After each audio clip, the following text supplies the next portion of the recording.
Bonjour les gens, nouvelle vidéo. Alors pour celles et ceux qui auraient eu la chance de voir celle que j'ai faite hier, ou la malchance, c'est relatif, et c'est d'ailleurs le sujet dont je vais parler aujourd'hui, vous aurez droit à deux versions. Pour les autres, vous aurez droit qu'à cette version, mais c'est la version où je corrige la connerie que j'ai dite hier. Alors je vais commencer par citer deux phrases de l'auteur de la relativité, qui n'est autre qu'Albert Einstein. Albert Einstein a dit « Si vous n'êtes pas capable d'expliquer une théorie à un enfant de 6 ans, c'est que vous ne l'avez pas assez comprise vous-même ». Et ça, c'est un petit clin d'œil à toutes les personnes qui voudraient se lancer dans l'enseignement de manière prématurée. Et en parlant de ça, qui fait le malin tombe dans le ravin, puisque j'ai dit une connerie hier que je vais rectifier aujourd'hui. Et c'était par rapport à la morphine. J'avais parlé d'anesthésiant, et en fait c'est un analgésique, donc c'est un antidouleur. C'est pas un narcoleptique, mais le message principal que je voulais faire passer, c'était qu'une anesthésie trop abusive, une anesthésie générale trop abusive peut mener à l'inertie des particules dans l'organisme et donc au décès. Et voilà, c'est ça que je voulais expliquer et que je rectifie aujourd'hui. Alors, donc j'ai cité une des phrases d'Albert Einstein. Maintenant, rentrons dans le vif du sujet, je vais citer la deuxième. Albert Einstein a dit si vous laissez vos mains sur des plaques chauffantes durant 1 minute, vous aurez l'impression que ça aura duré 1 heure. Si vous vous asseyez 1 heure à côté d'une jolie fille, vous aurez l'impression que ça aura duré 1 minute. Et donc, c'est ça la relativité, c'est ça qu'il dit. Alors, il y a des débats chez les scientifiques pour savoir si la relativité est absolue ou pas. Et on parle de relativisme, et je pense qu'il y a une faute notionnelle dans le sens où la relativité, par définition, c'est justement la nuance qu'il y a entre les extrêmes. Et donc, pour moi, la relativité ne peut pas être un extrême elle-même. Simplement, dans la vie, j'inclus pas l'univers parce que j'aurais une hypothèse sur ce que pourrait être l'anti-relativité, mais ça, j'en parlerai dans une autre vidéo parce que je pense pas que je vais avoir l'esprit assez bien connecté pour parler de tout ça dans une seule vidéo. Mais simplement par rapport à la vie, et ça je vais expliquer avec les pulsations cardiaques parce que pour moi c'est le meilleur exemple par rapport à ça. En fait, ce qui est vu comme relativisme, c'est la platitude, en fait, c'est l'anesthésie jusqu'à l'inertie, et donc c'est le fait de ne pas aller assez loin. Et la relativité, en fait, c'est toujours aller au bon endroit pour moi. Donc quand on va trop loin, c'est revenir au bon endroit, mais quand on va pas assez loin, c'est aller jusqu'au bon endroit, la relativité. Et donc la relativité, c'est pas toujours le fait de simplifier quelque chose, forcément. S'il y a besoin d'une complexification pour atteindre le bon endroit, la relativité peut aller dans cette direction. Et je pense qu'on confond le relativisme et on met un isme que je pense qui ne devrait pas être par rapport à la vie, mais peut-être par rapport à son opposé qui serait l'anti-relativisme. Mais je pense que on confond avec l'anesthésisme en fait. Et l'anesthésie, bah oui, là c'est calmer les pulsations cardiaques jusqu'à l'inertie. Et donc arrêter le mouvement, c'est un genre de frein si vous voulez. Et on peut aussi accélérer. Donc ça, je ferai une autre vidéo sur l'optimisme et le pessimisme. Voilà, je ne vais pas trop en parler maintenant. Donc pour les pulsations cardiaques, j'avais écrit il y a longtemps, alors je ne vais peut-être pas réussir à préserver l'esthétique de ce que j'ai écrit parce que quand on fait de la littérature, on peut embellir les mots, à l'oral c'est plus compliqué, donc je vais essayer de préserver le message à défaut de préserver l'esthétique des mots. Mais j'avais écrit quelque chose dans le genre le changement est un électrochoc et la routine est un poison lent. Si on abuse de l'un ou de l'autre, on peut en décéder. Et ça, je l'explique. En fait, une routine, c'est une habitude et donc c'est une certaine zone de confort. Et cette zone de confort, elle nous permet de nous sentir à l'aise et d'avoir le cardio qui bat calmement. Sauf que si on abuse de cette routine et qu'on répète les mêmes gestes tous les jours comme un robot, il y a une perte de sens et puis il va y avoir un ralentissement de la pulsation cardiaque parce que l'ennui à forte dose, c'est un poison lent en fait, c'est ça que j'essaie d'expliquer. Et le changement, c'est un électrochoc, donc quand vous avez un changement, ça vous stimule, il y a de l'adrénaline, voilà, vous êtes surpris. D'ailleurs, il y a le mot sûr, vous êtes surpris. Et pour moi, quand on est dans la routine ou dans l'ennui, on est sous-pris carrément. On n'est pas pris, on est sous-pris. Et donc, voilà, ça mène à un mauvais résultat. Et comme je dis, le changement, c'est un électrochoc, donc c'est un coup d'électricité. Et quand on va dans les extrêmes, parce que pour moi, il y a des idéologies, et les idéologies, en fait, ça vient de manière psychorigide parce qu'on veut rester d'un côté et on ne voit pas l'autre côté comme étant quelque chose de nécessaire, alors que je pense que de manière globale, on est tous constitués pareil et donc on a besoin d'un juste milieu entre la liberté et la sécurité. La liberté, c'est le changement et la sécurité, ben, c'est justement le confort et donc le confort de cette routine. Et je pense que c'est en fonction du vécu en fait.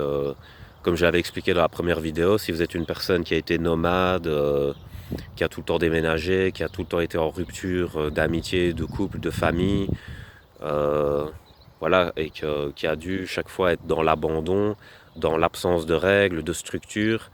Vous êtes dans le néant, dans l'infini, et vous ne savez pas qui vous êtes dans la perdition. Donc il y a des côtés positifs à la liberté, c'est-à-dire qu'on sent qu'il y a de l'espace, mais il y a quand même cette phrase de Blaise Pascal qui dit le silence de ces espaces infinis m'effraie. Et c'est ce vertige qu'on ressent quand on est trop libre, quand on va dans l'excès en fait.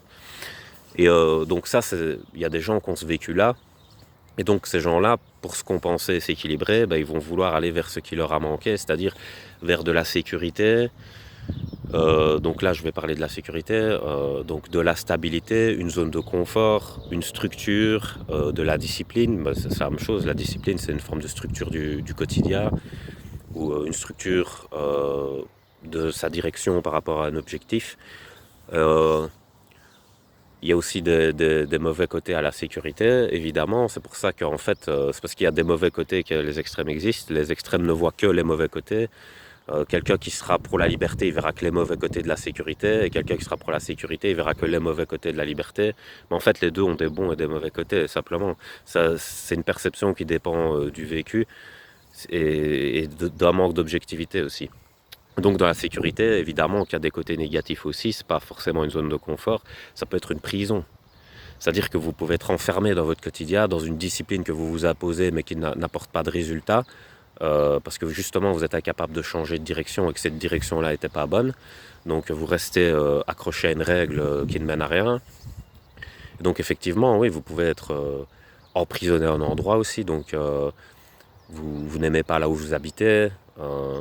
Voilà, et ça se peut qu'on se sente mal en soi-même, donc on n'est pas bien en soi, et ça donne des envies de voyage, c'est ça qui donne des envies de liberté, c'est quand la sécurité est pas bonne, mais qu'on est dedans quand même, mais que c'est une mauvaise sécurité.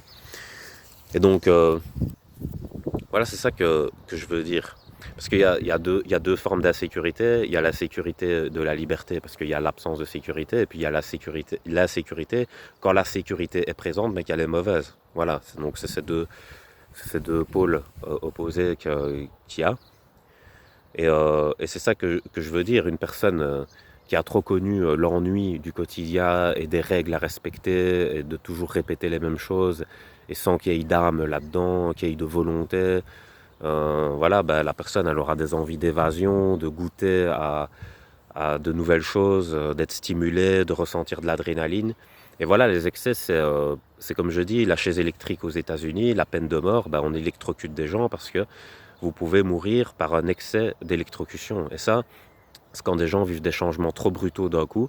Et ça, c'est comme je l'avais expliqué dans ma vidéo précédente avec le bullshit sur les surdoués, c'est quand il y a un changement trop brusque, vous ne savez pas vous adapter. Et donc psychiquement, c'est la même chose que la biologie, c'est que s'il y a des changements trop brutaux dans votre vie, c'est beaucoup plus dur de s'adapter. Et donc vous vous faites électrocuter et vous pouvez y laisser votre peau parce que il faut un juste milieu entre la surcharge et la décharge. Et voilà, la chaise électrique, elle vous surcharge complètement et ça fait péter les plombs. Donc dans une maison, s'il y a un plomb qui saute, c'est parce qu'on a branché trop de machines en même temps sur le courant et donc il y a eu trop de courant d'un coup et ça a sauté, quoi. Donc voilà. Et la décharge, bah, c'est simplement un manque d'électricité, donc il n'y a plus de mouvement du tout et il y a tout qui s'arrête, qui est dans l'inertie et qui s'effondre sur lui-même. Et d'ailleurs, c'est drôle parce que dans l'univers, quand on observe les étoiles et les trous noirs, finalement, un trou noir, c'est une étoile qui a manqué d'électrons et qui s'est effondrée sur elle-même. En fait, c'est des électrons qui remontent plus vers l'extérieur. Et donc, c'est un effondrement sur soi. Mais en fait, on a besoin du noyau et des électrons au niveau du microcosme. Et c'est pareil au niveau de notre vie à notre échelle. C'est-à-dire qu'on a besoin, pareil, d'être parfois électron et d'être parfois noyau. Et voilà.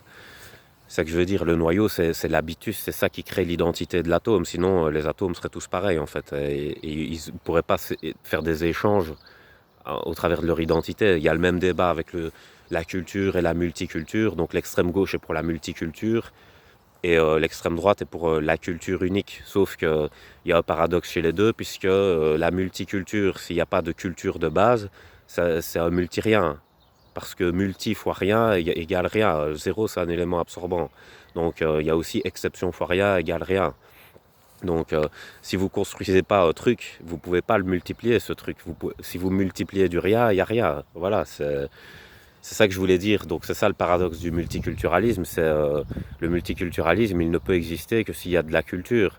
Mais le truc, c'est qu'il faut accepter plusieurs cultures. Il ne faut pas accepter que sa culture, parce que paradoxalement aussi, une culture, elle s'est composée par d'autres cultures. Si vous regardez une culture, c'est pas les gens depuis des millénaires qui sont restés les mêmes de manière consanguine et qui sont restés braqués sur leur seule idée pendant ces millénaires. Il y a eu des apports de différents commerces, etc., qui ont enrichi cette culture. Donc pour moi, voilà, encore une fois, il faut un juste milieu entre la multiculture et la culture. Et pour moi, c'est ça la différence, c'est ça le juste milieu, c'est l'intégration, et les extrêmes, c'est l'assimilation, donc l'annihilation par appropriation, ou alors la désintégration, donc l'annihilation par le rejet. Donc la désintégration, c'est l'annihilation, et l'assimilation, c'est l'annihilation aussi. Donc il n'y a rien de chez rien dans les extrêmes, ça mène à rien, les extrêmes. Il faut l'intégration, tout simplement. Voilà. Donc ça, c'était la petite parenthèse qui n'a rien à voir, enfin si, ça a à voir quand même avec la relativité, mais je me suis un peu éloigné du sujet principal. Tout simplement pour vous dire que voilà, il faut essayer de se comprendre. Il y a des gens qui ont trop vécu dans la routine, donc ils ont besoin de changement. Il y a des gens qui ont trop été électrocutés. Par exemple, la violence aussi, malheureusement, c'est quelque chose de très électrique. C'est vraiment, il y a beaucoup de charges. Donc les gens qui ont eu des vécus violents, entre guillemets, bah, eux, ils cherchent plus de stabilité, de sécurité, à être en paix. Et voilà, ils n'ont plus envie d'être stressés comme ça tout le temps, d'être anxieux. Et les gens qui se sont ennuyés toute leur vie parce qu'ils avaient une bête routine à répéter et que voilà, ils n'ont pas été stimulés, bah, eux, ils vont tendre à chercher un peu, à titiller, à provoquer pour créer ce conflit, pour ressentir de l'adrénaline, quoi. Voilà, donc c'est des comportements qu'il faut essayer de comprendre. Voilà, j'espère que j'ai bien clarifié. Et voilà, j'ai donné l'explication par rapport à la chaise électrique. Donc ça, c'était la surcharge. Et hier, je m'étais trompé parce que j'avais dit la morphine. Mais simplement, on va écarter la morphine. La morphine, on en donnait aux soldats pendant la guerre comme antidouleur, en fait, jusqu'à ce qu'ils périssent. Donc on leur donnait voilà, des grosses doses de morphine en attendant. Mais je pense quand même qu'une anesthésie trop abusive peut mener à l'arrêt cardiaque, voilà, tout simplement. Donc rectification faite, et pour le reste, j'espère que ça vous aura plu. Je vous laisse passer une bonne journée.